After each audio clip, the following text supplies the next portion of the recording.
My name is Liniola Davis Olafisoye.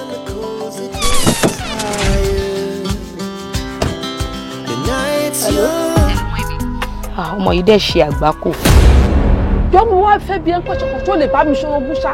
Ó gbè fún fọ́lọ́hún pẹ̀lẹ́ ògbèrè onífádé. Àgbákò mú mi ọ̀tọ̀. Àgbákò tèmi náà tún máa wá join. Gbogbo ayé máa blọ́ọ̀gì ẹ̀. Mọ̀mọ́ kan tí mo sọ máa blọ́ọ̀gì ẹ̀. Bọ́láka yí ọ̀ṣun rẹ̀ wá láti. Àbúsùlù la ní ọ̀ṣẹ́ tọ́lẹ̀. Ìwọ náà iná lè láàyè. Accept my sincere condolence. Àbí ò ní kú pé.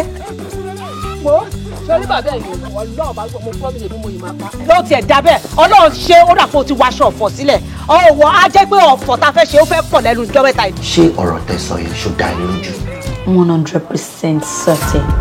Olóòní fún mi sinmi wọ́gbọ́ òní ní sinmi. Gbogbo yìí ta fi wà mẹ́yẹ o gbà mí létí o nà mí àfẹlẹ́ ìṣá kí ló dé. Tọ́lá ọ̀nà fi dáràn. Tó bá múná lọ tí mo bá fi lè tanná tí mo dédé rí ẹ mo lè wọ́n kọ́mà. Mẹ́yìn mi ẹ wọlé.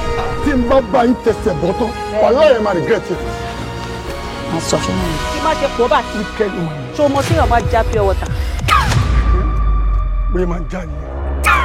Wọ́n máa gbé oṣù fún so. O ti fọ́. Wọ́n ní wàá gbẹ́lu sí Mike. Lọ gbẹ́nu sí lọ́dọ̀ Oríyọmí Hamzat. Àfi táwọn ará àgídìgbò bá máa wá sẹ́kọ̀ọ́ mi báyìí, òun nìkan ni mo lè gbẹ́nu sí Mike. Bóyá ọ̀tẹ̀ tí Oríyọmí Hamzat tó máa switch location rẹ̀. If I may ask, is zodiac sign it? I'm Taurus.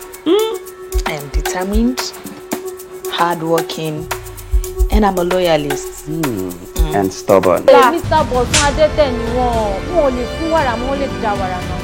You understand me? Mo fẹ́ ọkọ ẹ̀, àbí wọ́n ló fẹ́ mi lọ́kọ. Daddy mi, daddy mi. I wouldn't be like. Mi na ṣe tọ́jú regime. Ìwọ tó jẹ́ pé àtọ̀ ẹ̀ṣọ́ tó mi jù lọ.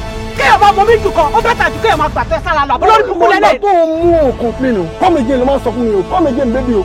Yes, so mi ò ní first person tó máa break record pé ó fa mi, mo dẹ̀ tún sí ẹlẹ́rìí, kó ṣẹlẹ̀ rí. Kò ní yẹ